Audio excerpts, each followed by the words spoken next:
রাস বিলাসের চরম পরিণতি, প্রেম ও বিবর্ত বিলাস শ্রীমূর্তি।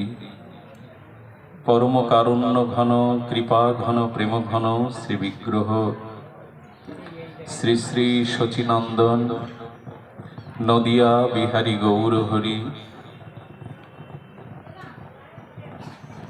পতিত উদ্ধারণ পতিত পাবন পতিত তারণ দয়াল নিতাই চাঁদের মহানুকম্পায়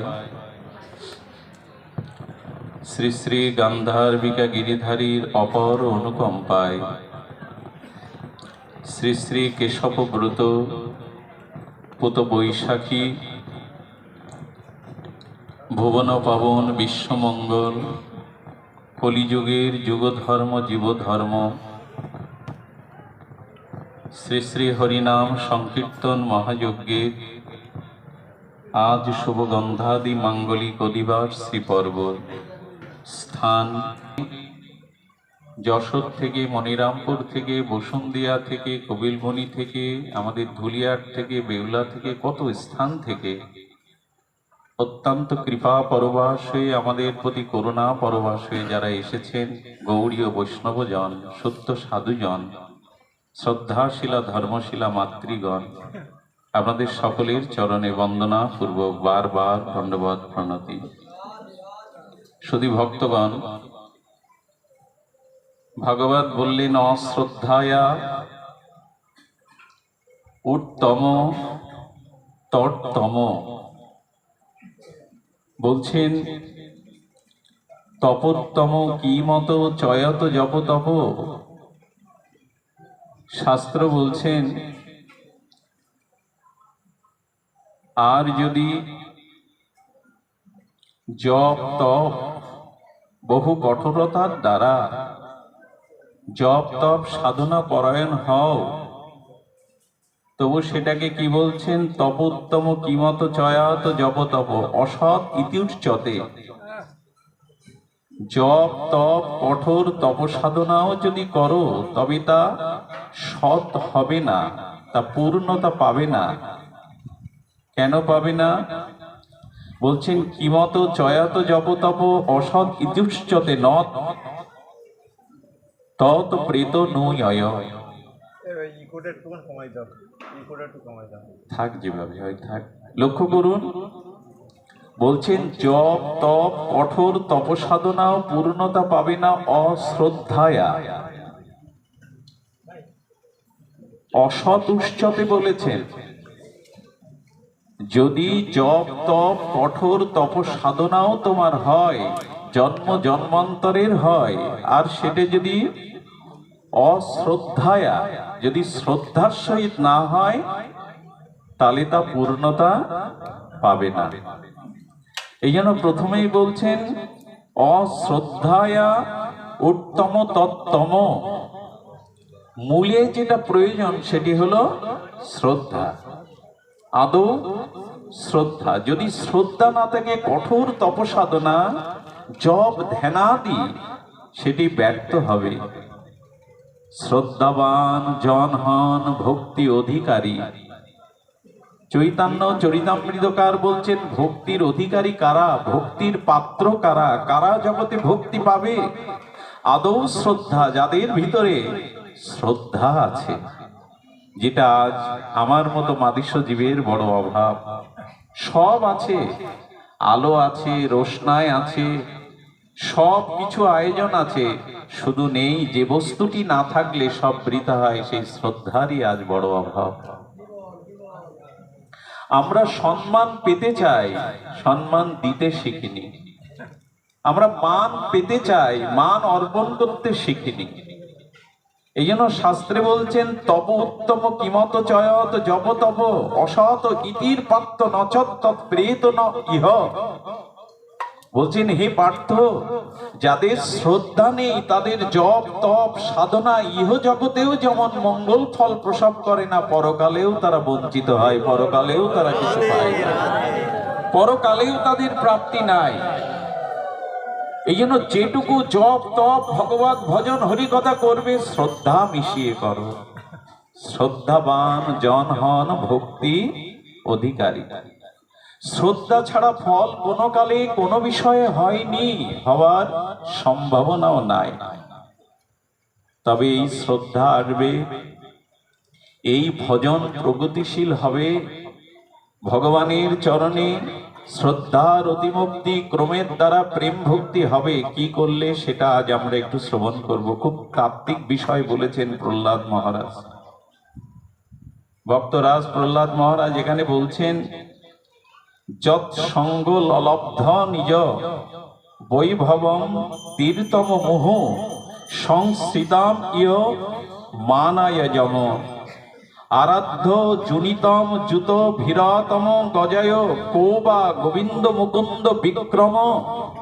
আহা, প্রহ্লাদ মহারাজ বলছেন যে দেখুন, তীর্থ পর্যটন, হরিভক্তি পরায়ণ তীর্থ সকলে স্নান অবগাহন, আর এটি যদি করো,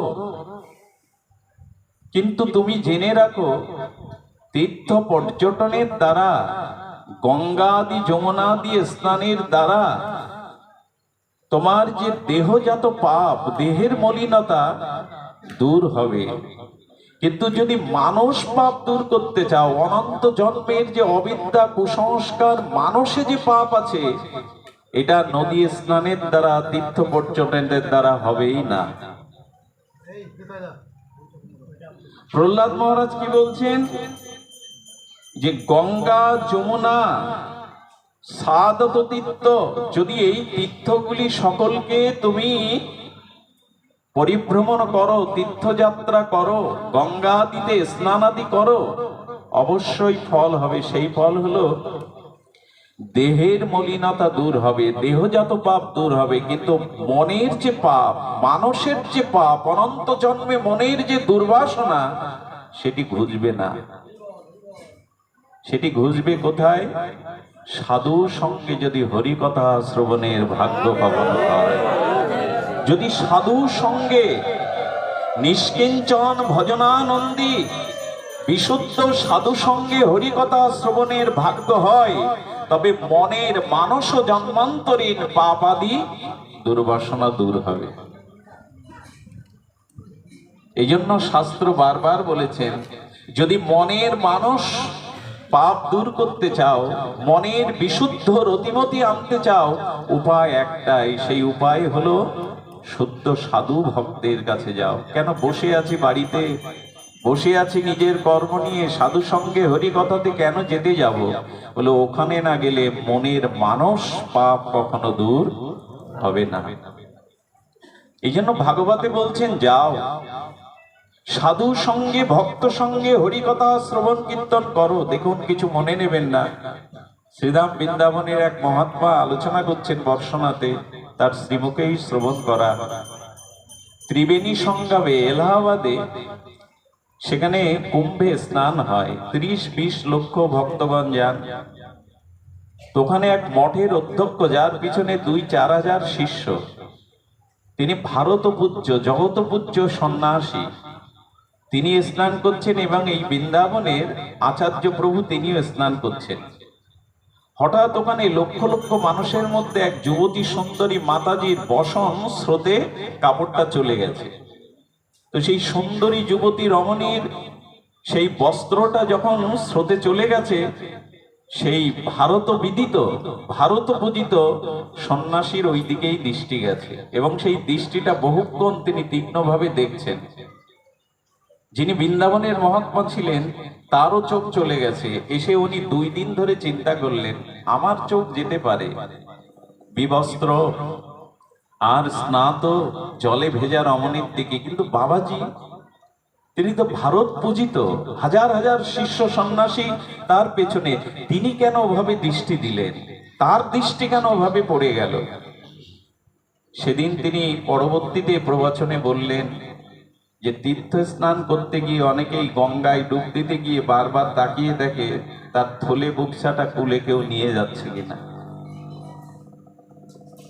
তার থলে বুকসাটা কেউ সেখান থেকে নিচ্ছে কিনা।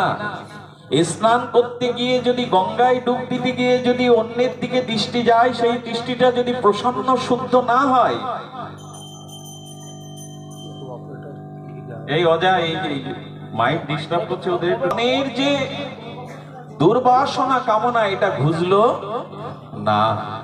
শুধু ভক্ত দৃষ্টান্তটা এই কারণে দেওয়া, গঙ্গা স্নান তীর্থযাত্রা এটা ভারতীয় দর্শন বৈদিক দর্শনে প্রত্যেকটি প্রগতি ভক্তিপথের যাত্রীর প্রয়োজন, কিন্তু সব থেকে প্রয়োজন সাধু সঙ্গে মহৎ সঙ্গে হরিকথা শ্রবণ কীর্তন, না হলে মনের মানস চিন্তা কোনোদিনই যাবে না।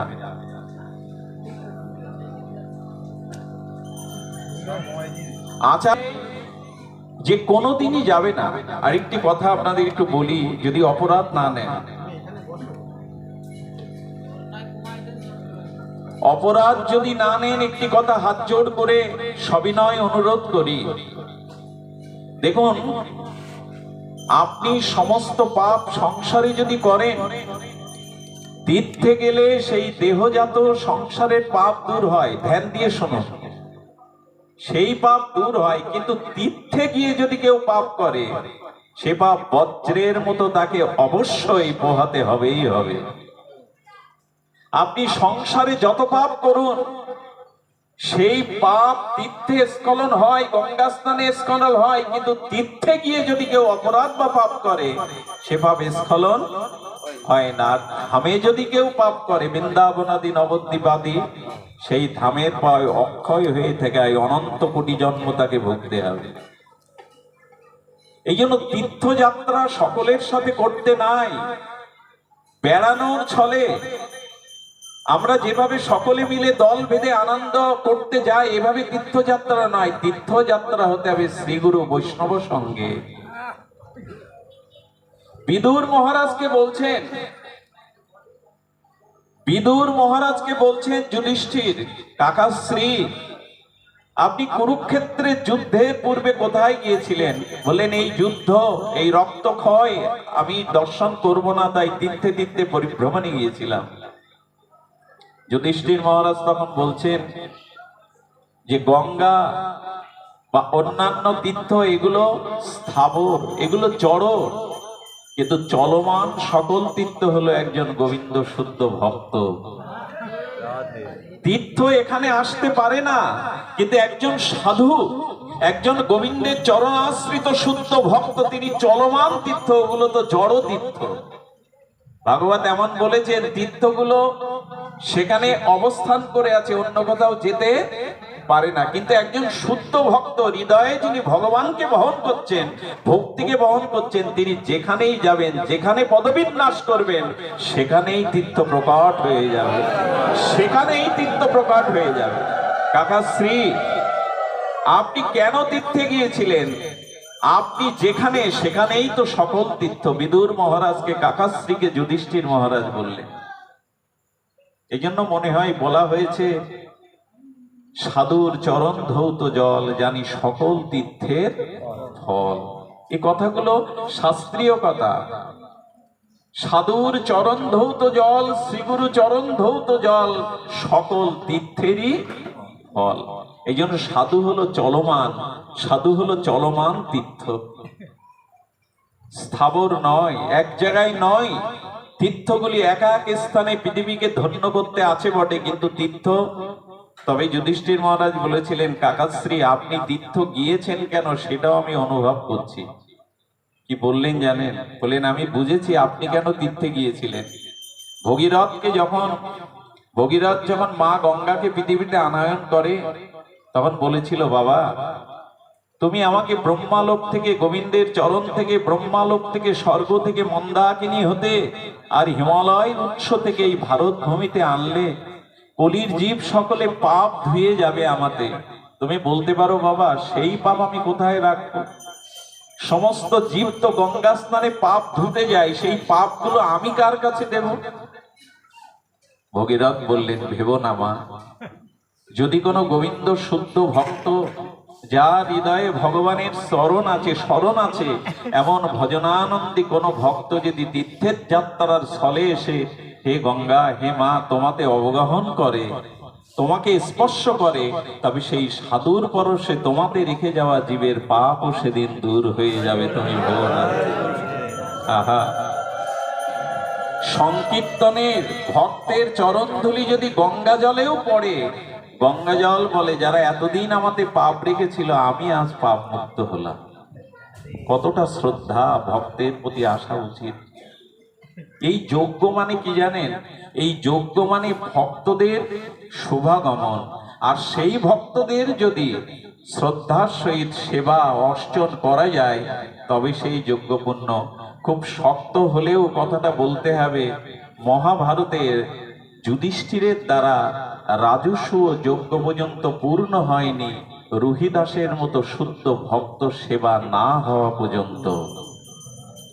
স্বয়ং মুনি ঋষি দেবতা, স্বয়ং যজ্ঞেশ্বর কৃষ্ণ থাকতেও স্বর্গে ঘণ্টাধ্বনি দেবতা স্বীকার করেনি যতদিন ভক্ত সেবা না হয়েছিল রুহিদাসের। এই কথাগুলো কেন দৃষ্টান্ত? শুদ্ধ ভক্তের সঙ্গ করুন।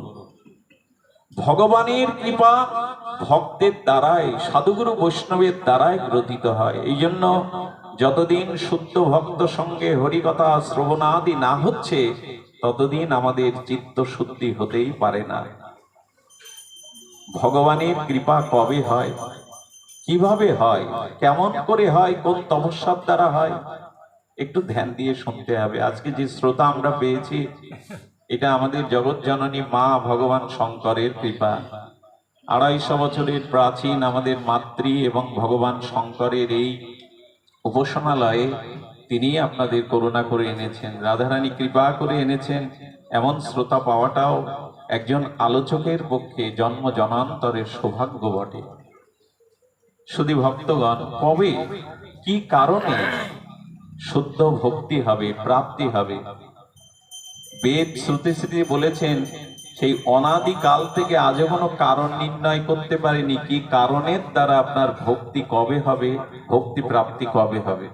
কথাটি একটু মন দিতে হবে। বলছেন নায়াত্মা বলহীনে না লব্ধ ন মেধয়া নম শ্রুতেন ন সন্দোষা বিনা বিনা মহত পদরজম অভিষেকম। শুনুন তাহলে কি বলছেন বেদ শ্রুতি বলছেন কবে আপনার কৃপা হবে, কবে শুদ্ধ ভক্তি হবে, কবে ভগবানের কৃপা হবে? বললেন না, যদি বহু পাণ্ডিত্য থাকে ন মেধয়া, বহু মেধার দ্বারাও তুমি ভগবানের ভক্তি ঘন্টার পর ঘন্টা যদি বেদ শ্রুতি স্মৃতি পুরাণের সংস্কৃতি শ্লোক তুমি বলতে পারো, যদি তোমার সমস্ত পাণ্ডিত্যও থাকে ন মেধয়া না বহু না শ্রুতেন, বহু জন্ম জন্মান্তরের শ্রবণ করলেও কি হবে?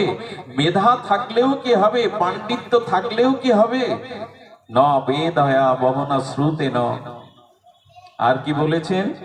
বলেছেন যে কোনদিনই কৃপা হতে পারে না ন সন্দোষা। তবে কি করে হবে? সেখানেও বলা হয়েছে যে ভগবানের অশেষ বিশেষ করুণায় যেদিন মহত পদরজ অভিষেক হবে, শুদ্ধ ভক্তের চরণধূলি দ্বারা নিজেকে স্নান করাতে পারবেন, সেই দিনই হবে। না মেধার দ্বারা না হয়, না বলছেন শ্রুতি স্মৃতির দ্বারা, না মেধার দ্বারা নয়, বলেছেন মহত চরণ রজ অভিষেকম। এবং ভগবানের কৃপাটা কবে কার উপরে হবে একে একটু মর্মান্তিক কথা বলেছেন। কি কথা বলেছেন?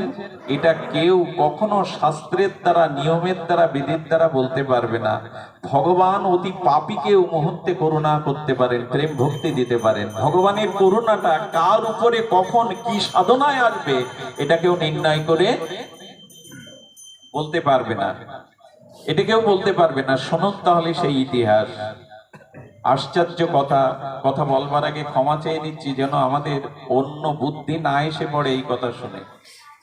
আচ্ছা, লক্ষণ ঠাকুর 14টা বছর, জয়রাধে, লক্ষণ ঠাকুর 14টা বছর মা সীতা এবং রামের চরণ সেবা করেছেন। কিন্তু সীতাহরণের পরে ঠাকুর লক্ষণকে বলা হলো মায়ের গলার হার, মায়ের হাতের কঙ্কন, মায়ের কানের দুল দেখে নির্ণয় করতে এটা সীতা মায়ের কিনা। একথা যদিও জানা, নিজের বড় বৌদিকে তিনি জগৎ জননী রূপেই সেবা করতেন। কি জ্ঞানে করতেন লক্ষণ? জগৎ জননী জ্ঞানে। এই জন্য তিনি বলতে পারেননি, বলেছিলেন প্রভু জানকী মায়ের, সীতা মায়ের চরণের নুপুর ব্যতীত আমি বলতে পারবো না এটা সীতা মায়ের কানের কিনা, গলার কিনা। কারো পক্ষে সম্ভব এটা? 14 বছর সেবা করেছে অথচ তার মুখের দিকে তাকায়নি। এই লক্ষণ ঠাকুর মর্যাদা দেখিয়েছেন রামায়ণে, যে বড় ভাতৃবধূকে মায়ের সম দেখতে হবে, আর ছোট ভাইয়ের স্ত্রীকে মহাভারত বলেছে কন্যা অথবা ভগ্নী রূপে দেখতে হবে। কিন্তু মহাভারতে এসে দেখলাম এটা উল্টে গেল। উল্টে গেল মানে দেখুন ভগবানের কৃপা কোন সাধনায় কখন কার হবে। এটা অদ্ভুত তত্ত্ব হলো, পঞ্চ পাণ্ডব বিয়ে করেছিলেন একজনকে, কাকে? প্রথমত দ্রৌপদীকে। সেই দ্রৌপদীকে 5 জন স্বামী হচ্ছে, অর্থাৎ যুধিষ্ঠির যাকে স্ত্রী বলে দাবি করছে, নকুল সহদেব তার ছোট ভাইও তাকে স্ত্রী বলে, এবং তাদের সন্তান আছে। এই ক্ষেত্রে রামায়ণের যে মর্যাদা, লক্ষণের যে মর্যাদা, সেটা কি নকুল সহদেবে থাকলো? ছোট ভাইয়ের স্ত্রী, আবার তিনি বড় ভাইয়েরও। এটা ধর্ম দিয়ে কোনো ব্যাখ্যা করা যাবে? এবং তার গর্ভ দিয়ে 5 সন্তান হচ্ছে দ্রৌপদীর। অথচ পৃথিবীতে দ্রৌপদীর ন্যায় সতী বিরল, যার নাম নিলেই মানুষের অমঙ্গল দৌড়ায়। কেন তবে? রামায়ণে বলছেন বড় ভাতৃবধূ মায়ের সমান লক্ষণ মর্যাদা দিচ্ছে, আর মহাভারতে এসে যুধিষ্ঠির যার স্ত্রী, ভীম অর্জুন যার স্ত্রী, নকুল সহদেবের স্ত্রী তিনি দ্রৌপদী। বলতে পারেন এই জাতীয়, এই নিতাই ওদের সরিয়ে দাও, এই জাতীয় তত্ত্ব যদি রামায়ণ এবং মহাভারতে পরস্পর দেখি, তবে পঞ্চ পাণ্ডবদের প্রতি গোবিন্দের এত কৃপা কেন? পঞ্চ পাণ্ডবদের প্রতি গোবিন্দ এত কৃপা কেন জানেন? পঞ্চ পাণ্ডবদের রথের সারথি হয়েছেন গোবিন্দ, আর তাদের সন্দেহের প্রস্তাব নিয়ে পিয়নের মতো, ডাক পিয়নের মতো চিঠি নিয়ে দুর্যোধনের কাছে সন্ধির জন্য গোবিন্দ গেছেন, রথ মুছেছেন, তাদের পেছনে পেছনে ছায়ার মতো গোবিন্দ থেকেছেন। কারণ কি? ছোট ভাইয়ের স্ত্রীকে যদি কন্যা এবং তাকে মেয়ে রূপে দেখতে হয়, কন্যা রূপে দেখতে হয়, তবে যুধিষ্ঠিরও যে স্ত্রী দ্রৌপদীকে দেখছেন, নকুল সহদেব দেখছেন, এখানে ধর্ম থাকলো কোথায়? আর তা যদি না থাকে, তবে গোবিন্দ কেন ছায়ার মতো পঞ্চপাণ্ডবদের দুয়ারে পড়ে রয়েছে? এটি বললেন সবকিছু বুদ্ধি দিয়ে বিচার করতে যেও না। ভগবান যার প্রতি কৃপা করবে, ভগবান যাকে করুণা করবে, তার ধর্ম অধর্ম এই বুদ্ধি না রেখে গোবিন্দ তাকে করুণা করবে। এবং গোবিন্দ যেখানে থাকবেন সেখানে অধর্ম দাঁড়াতে পারে না, সূর্যে কখনো অন্ধকার দাঁড়াতে পারে না। গোবিন্দ বলেছেন আমার নিমিত্তে যে অধর্ম, আমাকে প্রসন্নতার জন্য যে অধর্ম, সেটাই ধর্ম, আর আমাকে অপ্রসন্ন করে, আমাকে অখুশি করে যে ধর্ম, সেটাই অধর্ম। ভগবানকে আনন্দ দেওয়ার জন্য, সুখ দেওয়ার জন্য যে কর্ম, একেই বলে ধর্ম। নিজে সুখী হওয়ার যে চেষ্টা, আদৌ সেটা ধর্ম নয়। হনুমান লঙ্কা কাণ্ডে বহুজনকে বধ করেছেন, হনুমানের কখনো প্রায়শ্চিত্ত করতে হয়নি। কিন্তু রামকে গুরু বশিষ্ঠদেব কি বললেন? বললেন তুমি রাবণ বধ করেছো, রাবণ মুনিপুত্র, ব্রাহ্মণ পুত্র, বিশ্বশ্রবার পুত্র, তোমাকে অশ্বমেধ যজ্ঞ করে ব্রাহ্মণ হত্যা পাপ স্খলন করতে হবে। একবার ভাবতে পারেন, স্বয়ং ভগবান রামচন্দ্র তিনি পৃথিবীর ত্রাস, দেবতাদের ত্রাস, আসুর শক্তি বিনাশ করলে রাবণকে, সেই রাবণ বধের কারণে, মণিপুত্রের কারণে রঘুপতি রামচন্দ্রকে অশ্বমেধ যজ্ঞ করতে হলো। আর হনুমান ততোধিক বধ করেছেন, হনুমানের কোনো প্রায়শ্চিত্ত করতে হলো না। রাম ভগবান বললেন আমার জন্যই হনুমান সর্বস্ব সব করেছে, আমার ভক্তির জন্য, আমার সুখের জন্য, আমার নির্দেশে যারা যে কর্ম করে সেটা অধর্ম মিতি হলেও সেটাই ধর্ম। এই রহস্য ব্যাখ্যাটা বড় ব্যাপক। অর্জুন ভগবানের কথায় গুরুকে বধ করলেন, কুরুক্ষেত্রে রক্তক্ষয় করলেন, কত বিধবার সিঁদুর মুজলেন অর্জুন, কিন্তু অর্জুনই হলেন গোবিন্দের প্রিয় সখা। কেন? এর কারণ ভগবান কখন কাকে করুণা করে চরণে নিয়ে নেবে, এটা সবসময় যে সাধনার দ্বারা। বলুন তো, অজামিলের পাপ নেই এমন কিছু আছে? তিনি যাজ্ঞিক ব্রাহ্মণের পুত্র হয়েও আর পতিতাকে বিয়ে করলেন, চুরি ডাকাতি হত্যা এমন কোন কাজ নেই। কিন্তু সাধু কৃপা, দুর্বাসার কৃপা হলো, আর সেই কৃপার দ্বারা তিনি নারায়ণ নামের দাবে বৈকুণ্ঠেও গতি গেলেন। কখন কার প্রতি ভগবানের কৃপা হবে এটা বলার কোনো উপায় নাই। এই জন্য শাস্ত্রে বলেছেন ভগবানের কৃপা, সাধু কৃপা বহনা ভক্তি, সাধু কৃপা বহনা, সাধু হৃদয়কে আশ্রয় করে ভক্তি দেবী এই জগতে বিচরণ করে। তাই শুদ্ধ সাধু সঙ্গ চরণাশ্রয় ব্যতীত তীর্থে তীর্থে ভ্রমণ করলে দেহের মলিনতা, দেহের পাপ দূর হতে পারে, মনের মানস জন্মান্তরীণ অবিদ্যা দূর হতে পারে না, যতদিন না সাধু সঙ্গ স্নিগ্ধ ছায়াতে হরিকথা শ্রবণ কীর্তন না হচ্ছে ততদিনই হতে পারে না, হওয়ার সম্ভাবনা নাই। এই জন্য শাস্ত্র বারবার বলেছেন যে হনুমান অর্জুনকে দিয়ে জগতে দেখিয়েছেন আমার নিমিত্তে যে কর্ম, সেই কর্মের দ্বারা অধর্ম মনে হলেও সেটাই ধর্ম। মনে আছে মামা ভাগ্নের কথা? দরিদ্র মামা ভাগ্নে চিন্তা করলো এই গ্রামে একটা গোবিন্দ মন্দির করব, কিন্তু আমাদের কাছে তো অর্থ নাই। বহুদিন ধরে চিন্তা করতে করতে জীব গোস্বামী ভক্তি সন্দর্ভে লিখেছেন তাদের চিন্তা হলো মন্দির তো করতেই হবে, চলো জমিদার বাড়ি ডাকাতি করি। ডাকাতি করা কি ধর্ম? ডাকাতি করা ধর্ম? জমিদার বাড়ি সিন্দুক খুঁজতে গিয়ে মামার গলা বেঁধে গেল, বড় সিন্দুক, এমন করে সিন্দুকটা প্রযুক্তি করা যে গলা আর ছাড়াতে পাচ্ছে না। ভাগ্নেকে বলছেন আমাকে যদি এভাবে আটকে রেখে ধরা পড়ি তাহলে তুইও ধরা পড়বি, মন্দির করার এ জন্মে, কিন্তু মরে গিয়েও যদি গোবিন্দের মন্দির হয় সেটাই তো মনে প্রাণে চেয়েছি। এক কাজ কর, আমার মস্তকটা কেটে নিয়ে চলে যা, তাহলে আর আমার ধড় দেখে চিনতে পারবে না, এবং এই টাকা নিয়ে তুই মন্দির তৈরি কর, আমি মরেও শান্তি পাবো। মাথা কাটলেন, গল্প শোনাচ্ছে না, জীব গোস্বামী ভক্তি সন্দর্ভে বলেছেন মাথা কাটলেন এবং সেই টাকায় মন্দির তৈরি হলো। যেদিন বিগ্রহ প্রতিষ্ঠা হলো ভাগ্নে কাঁদছে, হে গোবিন্দ, হে মুরারি, তোমার মন্দিরের জন্য সে জীবন দিল, আজ যদি সে থাকতো তোমার শ্রীবিগ্রহ, তোমার মন্দির দর্শন করে সে বড় প্রীত হতো। হঠাৎ পেছন দিয়ে তাকিয়ে দেখে মামা দাঁড়িয়ে মালা জপ করছে, মামা দাঁড়িয়ে মালা জপ করছে, গোবিন্দই তাকে আবার পুনর্জীবন দিয়ে ফিরিয়ে দিয়েছে। তাহলে ভগবানের সুখের জন্য যা কিছু চেষ্টা, এটাই ভক্তি।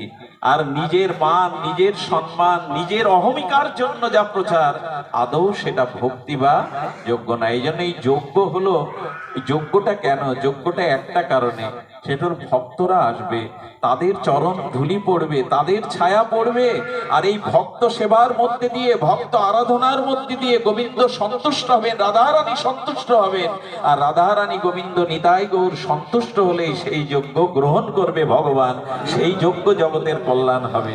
কিন্তু আজ এই অর্থে আমরা ভক্তের মূল্যায়ন কতটুকু করছি, আমরা ভক্তকে শ্রদ্ধা কতটুকু করছি, তা যদি করতাম আমি ব্যাসাসনে বসতাম না। আজ আপনাদের চরণ সেবাই ছিল এই অনুষ্ঠানের মূল প্রতিপাদ্য, সেটা করতে পারিনি। সবশেষে বলি, ভক্তকে ভগবান কতটা গুরুত্ব দেন, ছোট্ট একটা দৃষ্টান্ত দিয়ে। কথা বলতে ভয়ও হচ্ছে, বাবা বসে আছেন গরমে, অধিবাস পর্ব আছে, ওনাকে রেখে কথা বলা এটা ধৃষ্টতা, অন্যায়। তবু উনি কৃপা করে এই আসনে বসিয়েছেন, এসেছেন আপনারা দূর থেকে। শুধু এইটুকু বলি, ভগবান ভক্তকে কি রূপ সম্মান করেন, ভগবান ভক্তকে কি রূপে দেখেন, ছোট্ট একটা দৃষ্টান্ত মনে আপনাদের হৃদয়ে স্পর্শ করবে। মনে আছে সুদামা যেদিন দ্বারকায় এসেছিল, সুদামা যেদিন দ্বারকায় এসেছিল, সেদিন গোবিন্দ শুনেছেন সুদামা নাকি দুয়ারে এসেছে, তাকে কাঙাল ছেঁড়া কাপড় মনে করে দারোয়ান ধাক্কা দিয়েছে। গোবিন্দ ওই ধাক্কা পাওয়ায় ব্যথা পেয়ে ছুটে এসেছেন। রুক্মিণী সত্যভামা বলছেন আমাদের প্রাণনাথ কখনো এভাবে ছোটেননি, কারণ শ্রীকৃষ্ণ দ্বারকার রাজা, খুব ধীর গতিতে চলেন, নিজের মর্যাদায় চলেন, কিন্তু আজ রুদ্রেশ্বরে হাত বাড়িয়ে ছুটছেন কার জন্য? পৃথিবীতে এমন কেউ আছে উনি বলরামের জন্য, আমাদের জন্য, কোনো রাজকার্যের জন্য এভাবে উদাস হয়ে ছুটে যাননি? কেন কৃষ্ণ ছুটছেন? ধুলায় ধূসরিত সুদামাকে বুকে নিয়ে নিলেন, সুদামা ক্ষমা করে দাও, আমার দুয়ারীরা বুঝতে পারেনি তোমায়। সুদামা, সুদামাকে বুকে জড়িয়ে ধরে গোবিন্দ সিংহাসনে বসালেন, সুদামার চরণ জল গোবিন্দ নিজে করলেন। আচ্ছা, এক বন্ধু আর এক বন্ধুর চরণ জল করবে কেন? সুদামা বলছে কানাই, আমি তো তোমার বাল্য সখা, তুমি কেন আমার চরণ জল করবে? গোবিন্দ হাত জোড় করে চরণে বসে বলছেন, সুদামা তুমি আজ শুধু আমার বান্ধব নয়, তুমি আজ আমার প্রাণের ভক্ত, তুমি সাধু, তোমার চরণ জল করা আমার একান্ত কর্তব্য। স্বয়ং দ্বারকাধীশ ভগবান সেই জল শুধু চরণ জল করলেন না, গোবিন্দ পান করে মাথায় ধারণ করে জগৎকে দেখাচ্ছেন ভক্তও ভগবানের কাছে কত প্রিয়। এবং সেই চরণ জল গোবিন্দ নিজে পান করলেন। রুক্মিণী, সত্যভামা, প্রেয়সী, বরা তাদের দিয়ে বললেন, আমার সুদামা যতক্ষণ থাকবে তোমাদের মুখ থেকে যেন হাসি না ফোরায়, তোমাদের বদন থেকে যেন হাসি না ফোরায়। সুদামাকে বাতাস করছেন কৃষ্ণ, সুদামার চরণ সেবা করছেন, সুদামাকে নিজে হাতে বসিয়ে সেবা করাচ্ছেন। আমার বলবার প্রতিপাদ্য বা অভিপ্রায় বিষয় হলো এটি না। সুদামাকে যেদিন বিদায় দেন সেদিন কি ঘটছে দেখুন। সুদামাকে যেদিন চলে যাচ্ছে সেদিন কৃষ্ণ সুদামার পিছু পিছু চলছে। বন্ধু আবার কবে আসবে, সখা আবার কবে আসবে। তপ্ত রৌদ্র, সুদামার নগ্ন পায় সেই তারকার তপ্ত বালির উপরে, ধুলির উপরে সুদামা নগ্ন পায়ে হেঁটে যাচ্ছে। না আছে পায়ে পাদুকা, না আছে কোনো রথ। তখন শ্রীকৃষ্ণের অভিন্ন হৃদয় আর উদ্ধব মহারাজ এসে বলছেন, বাসুদেব ভগবান, বাসুদেব তুমি এটা করছো কি? তোমার বাল্যবন্ধু সুদামা এসেছেন, উনি পরম নিষ্কিঞ্চন ভক্ত। আচ্ছা, ওনাকে একটা রথ করে পাঠাতে পারতে না? কত মাইল পথ হেঁটে যাবে। একটা রথ তো তোমার ছিল দ্বারকায়, তুমি দ্বারকাধীশ, একটা রথ তো দিতে পারতে, তার চরণে তো একটা পাদুকা দিতে পারতে। শ্রীকৃষ্ণ উদ্ধবের হাত জড়িয়ে ধরেছে, জড়িয়ে ধরে বললেন, উদ্ধব, আমি কাল সারা রাত ঘুমাইনি, কারণ উদ্ধব সকালে বিদায় নেবে। আমি ঘুমাইনি, আমি চিন্তা করেছিলাম আমার নিজের রথে চড়ে আমি সারথি হয়ে উদ্ধব পৌঁছে দেব সুদামাকে, আমি তার চরণে ভালো একটা পাদুকা দিয়ে দেব, কিন্তু দেইনি। অনেক ধ্যান করে, অনেক চিন্তা করে মনে করেছি রথও দেব না, পাদুকাও দেব না। কেন বাসুদেব ভগবান, কেন? বলে, জানো, শাস্ত্রে আছে যতদিন কোন শুদ্ধ ভক্তের চরণ ধুলি যে মাটিতে না পড়ে সে মাটি পবিত্র হয় না, তৃপ্ত হয় না। আমি যদি সুদামার পায়ে পাদুকা দিতাম তাহলে তার চরণ ধুলি দ্বারকার মাটিতে পড়তো না, দ্বারকা ধন্য হতো না। এই জন্য আমি ইচ্ছা করেই তার চরণে পাদুকা পরাইনি। জানো, জানো রথ কেন দেইনি? রথ দেইনি এই জন্য, রথে যদি সুদামাকে বিদায় দিতাম মুহূর্তের মধ্যে আমার চোখের আড়াল হয়ে যেত, রথ চলে যেত, আমি সুদামাকে দেখতে পেতাম না, তার চরণকে দেখতে পেতাম না। তাই রথ না দিয়ে খালি পায়ে হেঁটে হেঁটে যাচ্ছে কেন? যত দূর চোখ যায় তত দূর করে আমার সুদামাকে আমি দেখতে পাবো, ভক্তকে দেখতে পাবো, এই জন্য রথ দেয়। শুধু কি তাই, ভৃগু গোবিন্দের পক্ষে, নারায়ণের পক্ষে, বিষ্ণু পক্ষে পদাঘাত করলে স্বয়ং স্বয়ং বিলাসমূর্তি বৈকুণ্ঠ দেবতী নারায়ণ লক্ষ্মীকে দিয়ে বলেছিলেন, ভৃগু, ভৃগু, আমি ভগবান, আমার হৃদয়টা পাষাণের থেকে কঠিন, কিন্তু তুমি ভক্ত, তোমার চরণটা ফুলের থেকেও, কুসুমের থেকেও নরম। আমার মনে হয় আমার বুকে পদাঘাত করে তোমার চরণেই ব্যথা লেগেছে, এসো আমি তোমার চরণ সেবা করি। ভৃগু দাঁড়িয়ে দাঁড়িয়ে কাঁদছেন। যে ভগবানের বুকে লাথি মারলাম সেই ভগবান বলছেন ভগবানের বুক নাকি পাথর আর আমার চরণ নাকি কুসুমের থেকে কোমল। দাঁড়িয়ে দাঁড়িয়ে কাঁদছে আর চিন্তা করছে, এই না হলে ভগবান, এই না হলে উপাস্য তত্ত্ব। তখন বলছে, ভৃগু, তুমি কষ্ট পেও না, দুঃখ পেও না, আজ আমার আনন্দের দিন। কারণ তুমি জেনে রাখো, প্রিয় উপহার বস্তুটা, প্রিয়জনের উপহারের বস্তুটা মানুষ গলায় ধরে রাখে। আজ থেকে আমার পক্ষে আমি তোমার চরণ চিহ্নটা এঁকে নিলাম, কোনোদিন মুছে ফেলবো না। জানো, জানো তোমার চরণ ধুলি আমার পক্ষে পড়ার সাথে সাথে আমার এই হৃদয়ের মধ্যে, আমার লোমকূপের মধ্যে, অনন্ত ব্রহ্মাণ্ডে যে সকল কৃষ্ণ বিমুখ জীব আছে আজকে তাদের ভক্তি হয়ে যাবে। তোমার চরণ স্পর্শে আজ তারা ভক্তিমুখী হয়ে যাবে। ভগবান এমনি করেই ভক্তকে ভালোবাসেন, এমনি করেই ভক্তকে তিনি ভালোবাসেন। এই জন্য যতদিন শুদ্ধ সাধু সঙ্গ, শুদ্ধ ভক্ত সঙ্গে এবং ভক্ত শ্রীমুখে হরিকথা না হবে, ততদিন আমাদের মানস পাপ, আমাদের ভেতরের অবিদ্যা, এগুলি দূর হবে না। শুধু ভক্তগণ, এই নাম যজ্ঞ আমরা বিশেষ করে আমার মতো নরধম এই যজ্ঞের সেই কাঠবিড়ালির ধুলিও এখানে কর্মে আসে না, কিন্তু যারা অক্লান্ত পরিশ্রম করে আপনাদের দুয়ারে গিয়ে সর্বতভাবে চেষ্টা দিয়ে এই যজ্ঞের আয়োজন করেছেন। এই যজ্ঞ কখনো সফল হতে পারে না, কোনোদিনই হতে পারে না যদি আপনাদের কৃপা না হয়, আপনাদের আশীর্বাদ না হয়। এই জন্য অধিবাসে বাবা একটু পরে ওরা গাইবেন, আমন্ত্রণ করো জনে জনে, বৈষ্ণবকে ডাকো, ভক্তকে ডাকো, তবে তো মহাপ্রভু সন্তুষ্ট হবেন, তবে তো এই যজ্ঞ মহাপ্রভু গ্রহণ করবেন। এই জন্য যজ্ঞ আমরা যারা করতে উদ্যত হয়, প্রথমে বলা হয়েছে ভক্তকে আহ্বান করো, ভক্তকে সম্মান করো, ভক্তের পূজা করো, তবে যদি গোবিন্দ এই যজ্ঞ গ্রহণ করেন, না হলে গ্রহণ করবেন না। ডাকো, বৈষ্ণবদের আহ্বান করো, ফুলমালা চন্দনে বৈষ্ণব বরণ, আপনি নিতাই ধন দেয় মালা। পদগুলো যখন গাওয়া হয় একবারও কি ভাবি, আজ নিতাই চাঁদ স্বয়ং সংকর্ষণ অংশী, আজ নিতাই চাঁদ ভক্তদের মালা পরাচ্ছেন, চন্দন দিচ্ছেন, এই হলো যজ্ঞ। স্বয়ং নিতাই আজকে ভক্তদের মালা চন্দন দিচ্ছেন। কতটা ভক্তদের সম্মান করতে হয় সেটা আমরা পারি না। তাই যজ্ঞের যারা অক্লান্ত পরিশ্রম করে এটি করছেন, তাদের হয়ে আপনাদের কাছে গললগ্নি কৃতবাসে ভিক্ষা চাইব, একটু আশীর্বাদ করে যান, একটু কৃপা করে যান, যাতে যজ্ঞটা মহাপ্রভু গ্রহণ করে, নিতাই চাঁদ গ্রহণ করে, যজ্ঞটা যাতে সার্থক ভাবে আপনাদের আশীর্বাদে, আপনাদের প্রসন্ন দৃষ্টিতে সার্থক হয়। আমরা বিভিন্ন জায়গায় বাবার কৃপায় পাঠে যাই, এখানে যারা এসছেন তাদের মুখের দিকে আমি তাকাতে সাহস পাচ্ছি না। তাদের সেবা, তাদের ভালোবাসা কোটি গুণের এক গুণও আমরা করতে শিখিনি। এখন কেন জানি মনে হয় সেবা শুধু নিতে শিখেছি, সেবা দিতে শিখিনি।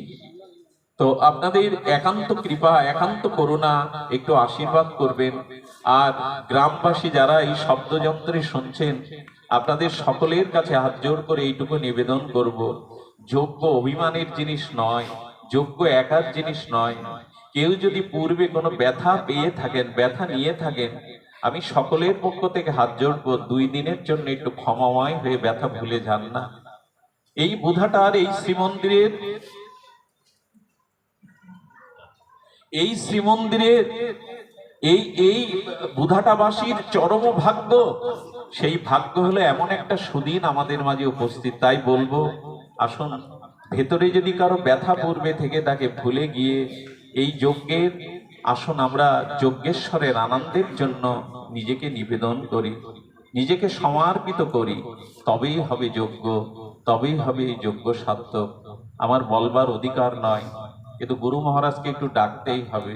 উনি কৃপা করে ছোটবেলায় হাত ধরে বলতেন, বিল্লমঙ্গল খুব ছোট, ওনাকে দূর থেকে দেখতাম, কাছে যেতে ভয় হতো। আমাদের গোকুলানন্দ পাটবাড়ির বাবাকে দেখে পাশে পাশে ডেকে বলতেন, বুধাটা একটা মন্দির করো, সেখানে আমরা বৈষ্ণবরা এসে বসবো, হরিনাম সংকীর্তন করব, মন্দিরটা আরো সুন্দর। এই যজ্ঞে উনি যখন আছেন, ওনাকে আমরা বরণও করি না, ওনাকে আমরা তেমন করে আহ্বান, ওনার চরণ জলটাও করি না, করি এই জন্য করি না, এই যজ্ঞের তিনি হলেন পুরোধার। এখানে তারা যারা আছেন সকলেই তার চরণাশ্রিত, চরণাশ্রিত যারাও না, তারাও বাবাকে গুরুরূপে মান্য করে। তাই আমরা তাকে আলাদা করে কোনো বরণ অভিষেক করি না। তো সেই গুরু মহারাজ এখানে উপস্থিত আছেন, আপনাদের সকলের তিনি পূজনীয়। বাবাকে আহ্বান করছি, বাবা আপনি আসুন। এতগুলো মানুষ চাতকের মতো কত দূর থেকে এসেছে, আপনি কৃপা করে একটু আশীর্বাদ বর্ষণ করুন, দুটো হরি কথামৃত দিয়ে তাদের হৃদয়কে একটু তৃপ্ত করুন। আমি ক্ষমা চাইছি আবারও আজ ব্যাসাসনে বসার জন্য। আমাদের অরুণ দা, শুভঙ্কর দা, দাদাজি তারা